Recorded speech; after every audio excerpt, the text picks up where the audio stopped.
Sosok Bu Guritno, 10 tahun tanpa listrik di rumah terbengkalai. Rumah mewah yang terletak di Kompleks Sukamena Indah, Desa Sayati, Kecamatan Margahayu, Kabupaten Bandung itu tampak kokoh namun sudah hancur dan tak terurus. Tanaman liar mengelilingi sekitar.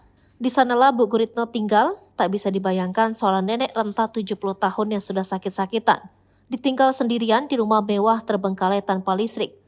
Hidup sebatang kara tanpa sanak keluarga, namun selama 10 tahun ia bisa bertahan.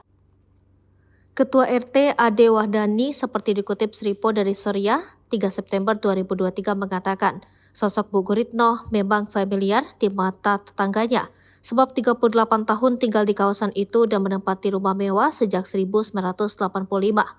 Dia pun dikenal sebagai pegawai BUMN, sebab bekerja di PT Industri Pesawat Terbang Nusantara atau yang sekarang berubah nama menjadi PT Dirgantara Indonesia. Dengan pekerjaan mentereng itu, wajar jika dulunya dikenal cukup berada. Namun sejak 20 tahun silam, semua berubah. Suaminya meninggal dan dia harus keluar dari pekerjaannya.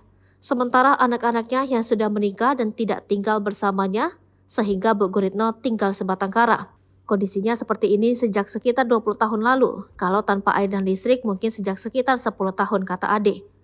Untuk makan, minum, dan air bersih, Bu Guritno mendapatkan bantuan dari tetangga sekitar. RT setempat bahkan mengeluarkan anggaran untuk membersihkan rumah itu. Selain itu, Bu Guritno sudah kesulitan berkomunikasi dan kurang nyambung. Setelah viral, karena diunggah YouTuber Wanda Kreatif membagikan kisah pilu Bu Guritno ini melalui channel YouTube-nya pada 30 September 2023 lalu. Kini dia sudah diboyong pihak Dinsos.